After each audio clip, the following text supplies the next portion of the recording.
అవన్నీ నేను చూసుకుంటాను లేరా ప్రేమ్. నిన్ను నువ్వు అద్దంలో మాత్రం చూసుకోకరా రే.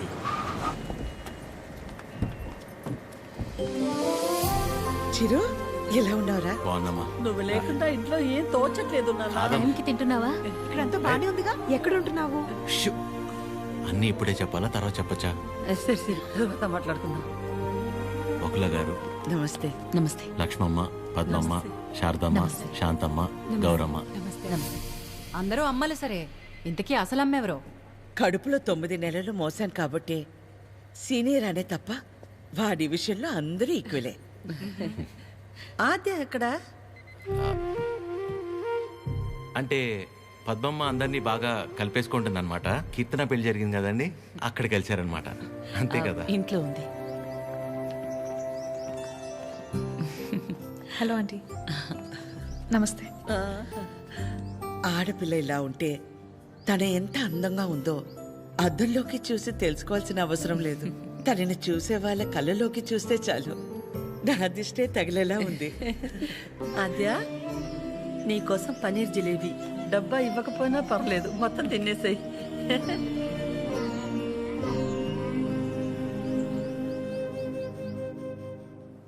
ఏంటి ఆద్య, ఇంకా ఏం ఆలోచిస్తున్నావు? ఆంటీ చిరు వాళ్ళందరితో బాగానే క్లోజ్ అయ్యారు కదా ఆద్య.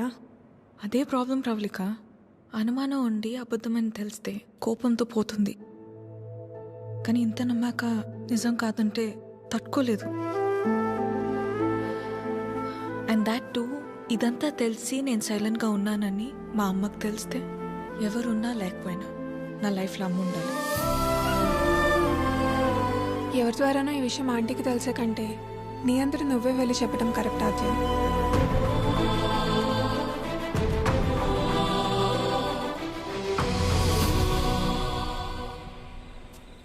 ఆ గొలుసు కొనడానికి మా లక్ష్మి 4 షాపులు తిరిగింది. ఫ్యాక్టరీ వర్కర్స్ లా కాకుండా ఫ్యామిలీ మెంబర్స్ లా చూసుకుంటున్నారు. ఇక్కడ పనిచేసే వాళ్ళ పిల్లల చదువులు, వాళ్ళ మంచిళ్లే కాక ఇప్పుడు వాళ్ళందరికీ ఇళ్ళు ఉన్నోళ్ళందరికీ ఇలా ఇవ్వాలన్న ఆలోచన ఉండాలని లేదు కదా భయ్యా. చాలా థ్యాంక్స్ మేడం, మాకెంతో చేస్తున్నారు. మా మేడం చాలా గ్రేట్ భయ్యా.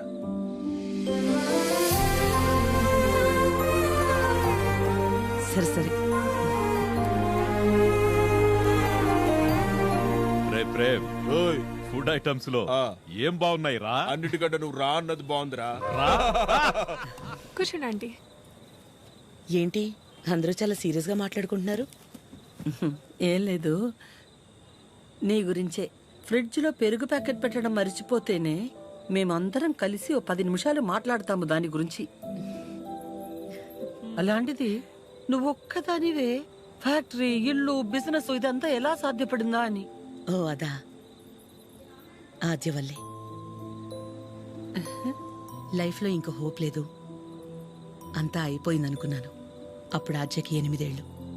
ఒకరోజు నా దగ్గరికి వచ్చి, అమ్మా నేనేమైనా తప్పు చేశానా అంది. నువ్వు తప్పు చేయడం ఏంటి అంటే ఏమందో తెలుసా?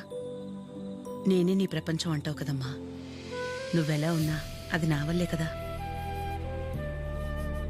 నువ్విలా ఉన్నావంటే నేనేదైనా తప్పు చేసుంటే చెప్పు, ఇంకెప్పుడు చెయ్యను అంది. ఆ క్షణం అనిపించింది ఇంకెప్పుడు తన నా దగ్గరికి వచ్చి అలా అడిగేలా నేనెప్పుడు ఉండకూడదని.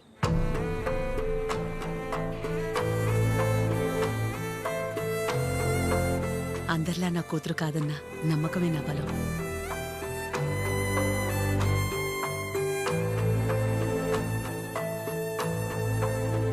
మీ బలం మీ చిరు, మీ పెంపకం తన ప్రవర్తనలో కనిపిస్తుంది.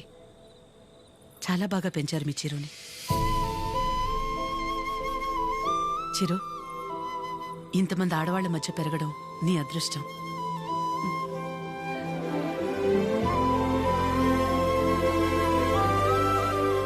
ఆస్తులు అంతస్తులు ఎవరైనా ఎలాగైనా సంపాదిస్తారు, కానీ ఓ ఆడదాని దగ్గర నమ్మకం సంపాదించాలంటే క్యారెక్టర్ ఉండాలి. ఎలాంటి పరిస్థితుల్లోనూ ఏ కారణం చేత నీ వల్ల వాళ్ళకి ఏమచ్చా రానివ్వదు.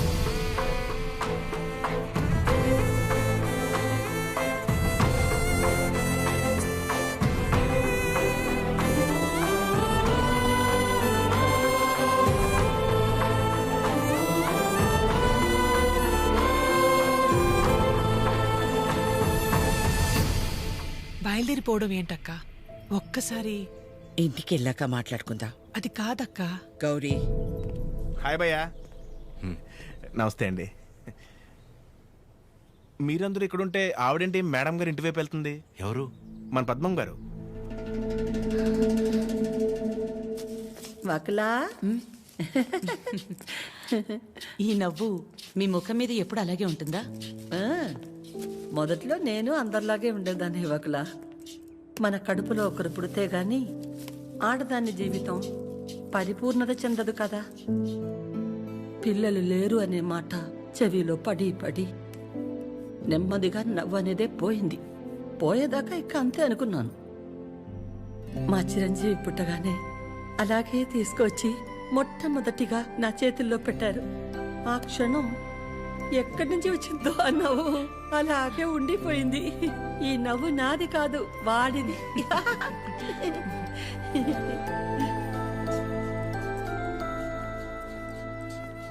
నీకు మొక్కలంటే బాగా ఇష్టమా వకులా?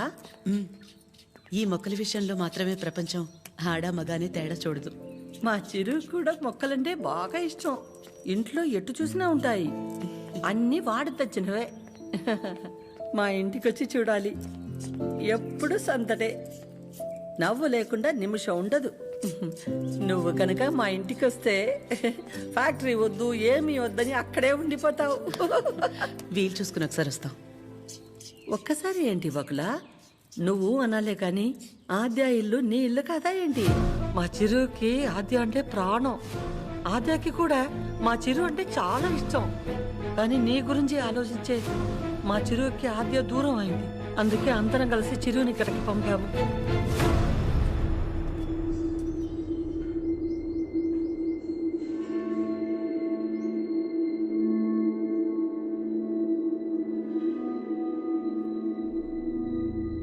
విన్నావుగా వకుల?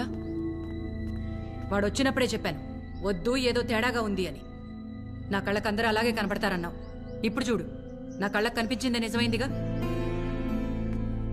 సరిత గారు, మాట్లాడకు. మీరు ఆడాళ్లేగా. సాటి ఆడదాన్ని మోసం చేయడానికి మనసెలా ఒప్పింది? అసలు నిన్ను తన్నాలే పట్టుకుని. అమ్మా, నువ్వు నోర్మే. ఏంటి అద్యా ఇది? వాళ్ళంటే ముక్కు మొహం తెలియని వాళ్ళు. మీ అమ్మ గురించి పూర్తిగా తెలిసిందానివి నువ్వే ఇలా చేస్తే ఎలా? తనకున్న ఒకే ఒక్క నమ్మకం నువ్వు అందరిలాగానే అనిపించావు కదా. అయినా మిమ్మల్ని అనాలి. ఏం పెంపకమో ఏమో. పెంపకం గురించి ఎందుకండి? ఏ అంత రోషం పొడుచుకొచ్చింది? చేసే ముందుండాలి. ఎందుకు అలా మాట్లాడుతున్నారు? ఇంకా మాట్లాడుతున్నాను, సంతోషించండి. అక్క, ఇదంతా మనకు అవసరం. పద వెళ్దాం. ఇంకా నుంచున్నారే, పదండి. సిగ్గుండాలి. అమ్మా ఆగమ్మా, ఏ ఏ ఆగు. నువ్వు అరిచి గోల చేసేంత ఘోరం ఏం జరిగిపోలేదు ఇక్కడ. ప్రేమించిన అమ్మాయి కోసం వచ్చాడు, అంతేగాని ఎవరినైనా మోసం చేశాడా? ఎవరితోనైనా తప్పుగా ప్రవర్తించాడా? తప్పుగా చూపైనా చూశాడా? వాడిక్కడికి రావడం వల్ల ఎవరికైనా మంచి జరుగుంటుంది తప్ప నష్టం ఏం జరగలేదు. వకుల, పిల్లలిద్దరూ మన ఇష్టాలకు గౌరవం ఇచ్చి మన సంతోషం గురించి ఆలోచిస్తున్నారు. ఒక్కసారి వాళ్ళ ఇష్టం గురించే ఆలోచించడంలో తప్పే ఉంది.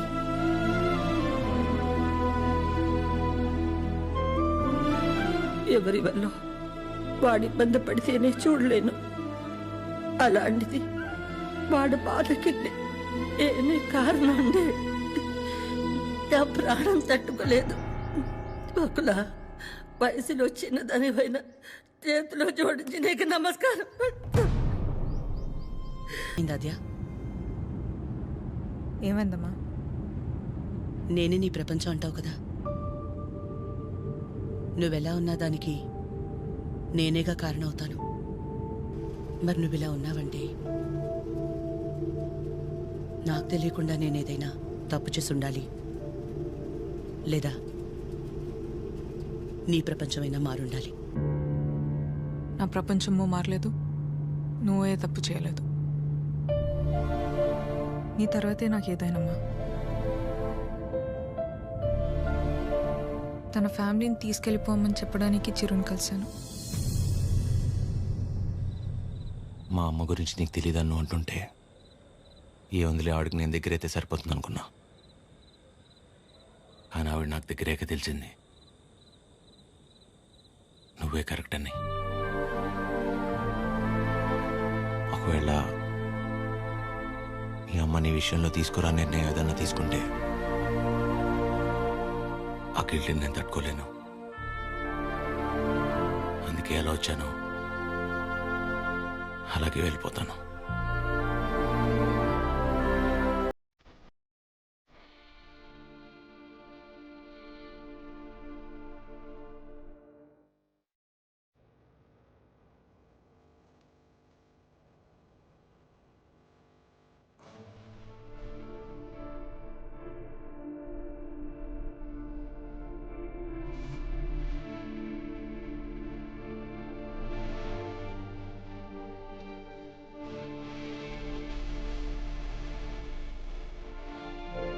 కనీసం ఐ లవ్ యూ కూడా చెప్పకుండా మిస్ చెప్పిన వాడిని నేను ఒక్కడే ఉంటానేమో.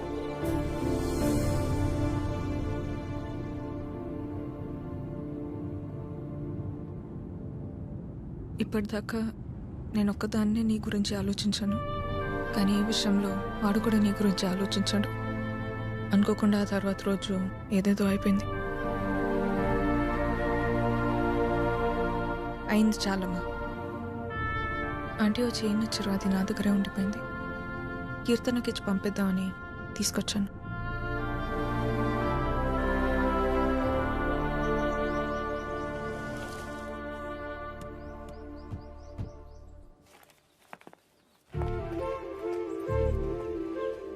ఏంటి పద్మ? ఎవరు?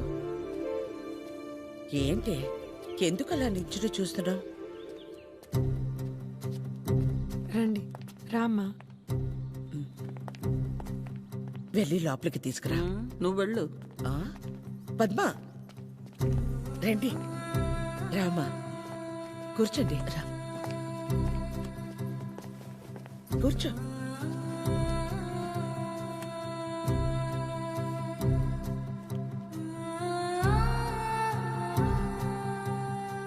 చిరు లేచిన వెంటనే నంబర్ తీసుకుని ఫోన్ చేద్దాం అనుకున్నాను.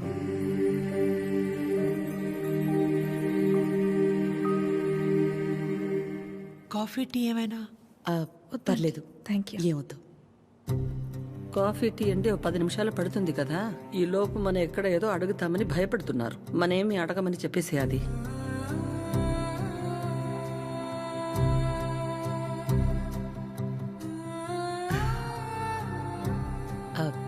ఇంటికొచ్చినప్పుడు మీ చైన్ మా దగ్గరే ఉండిపోయింది, ఇచ్చెళ్దామని ఈ మధ్య.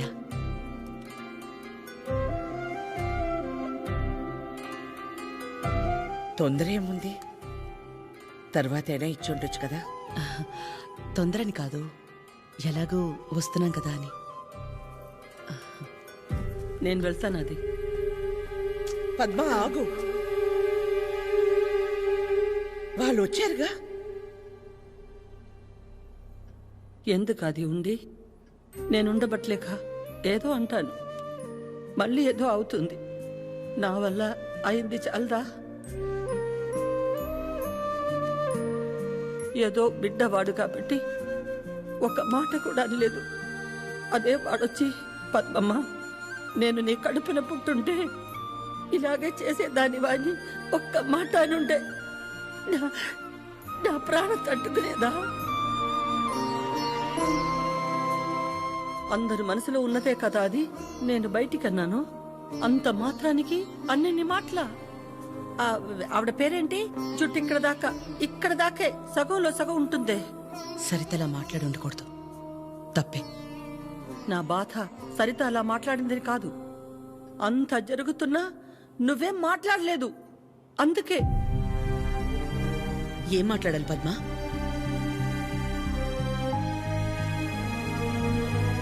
నా ప్లేస్లో మీరున్నా నాలాగే సైలెంట్గా నించునేవాళ్ళు. మీలా కాదు నా గతం. మీలా ఒకరికి 10 మంది లేరు నా గతంలో.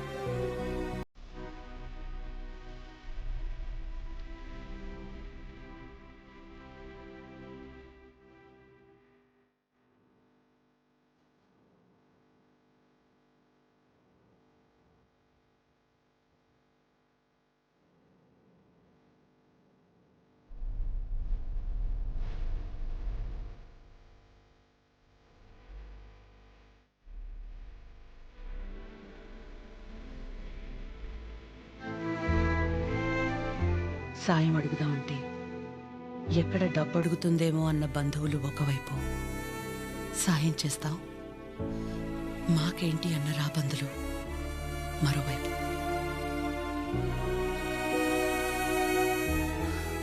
అయినా ఆగిపోకుండా ముందుకు నడిచానంటే ఒక్కో అడుగు ఎంత నరకం అయి ఉంటుంది. ఒకరిని నమ్మడం, దగ్గరవడం కాదని తెలిసి మనం బాధపడ్డం ఎందుకని నమ్మడమే మానేశాను. చాలా కాలం తర్వాత మీ చిరుని నమ్మాను, మీకు దగ్గరయ్యాను. మళ్ళీ అదే అంటే ఆ రోజు నేనేం మాట్లాడాలని ఎక్స్పెక్ట్ చేసావు పద్మ? వకుల, నువ్వు ఒక్కదానివైనా మేం 10 మంది అయినా పిల్లల విషయంలో మనం అందరూ ఒకటే. చిరు అనుకుంటే ఎంతసేపు మా అందరినీ కాదని ఎవరో ఒకరిని పెళ్లి చేసుకోవడం, ఆద్య అనుకుంటే ఎంతసేపు. కానీ మా అమ్మ 100% కరెక్ట్. తన తర్వాతే నాకు ఎవరైనా అని చిరుని మర్చిపో అంది.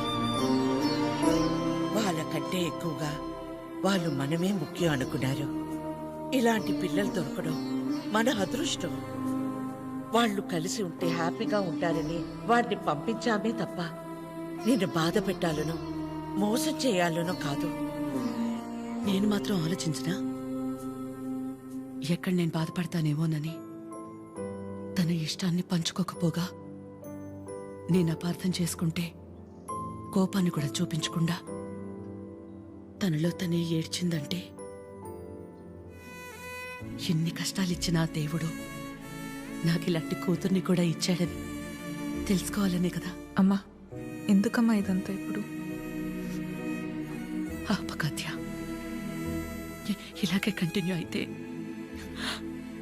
నేను నిన్నమ్మని పిలవాల్సి వస్తుంది.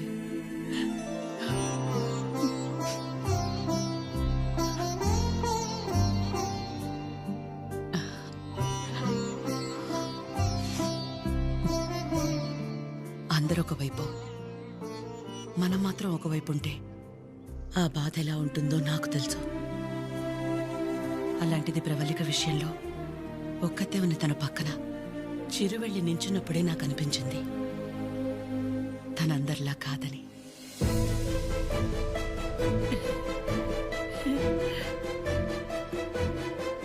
తనంతటి తానొచ్చి మీ అమ్మాయి అంటే ఇష్టం అందుకే ఇదంతా అని చెప్పుంటే ఖచ్చితంగా క్షమించేదాన్ని కాదు.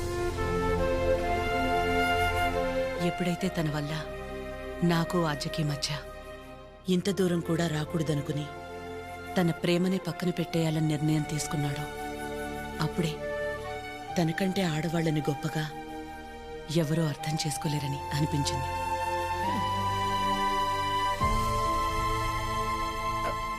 అంత అనిపించిందంటే మా చిరుకి మీ ఆద్యాన్ని ఇచ్చేవచ్చుగా. మీకంటే బాగా చూసుకుంటాం మీ ఆద్యని. చిరు ఆద్య జంట చూడముచ్చటగా ఉంటుంది. పెళ్లి చేసేద్దామండి. వాడు బాధపడితే మేము చూడలేం. ప్లీజ్ ఒప్పుకోండి. బాధ ఏంటండి? బాధ మన అందరం ఇక్కడ నించుని వాడి గురించి ఇంతగా ఆలోచించి ఇంతలా ఎమోషనల్ అయి మాట్లాడుకుంటుంటే వాడు లోపల ప్రశాంతంగా నిద్రపోతున్నాడు. వాడికి ఏం బాధ? మళ్ళీ దీనికి వచ్చింది. ఏ బాధ లేదు, ప్రేమ లేదు. పదమ్మా వెళ్దాం.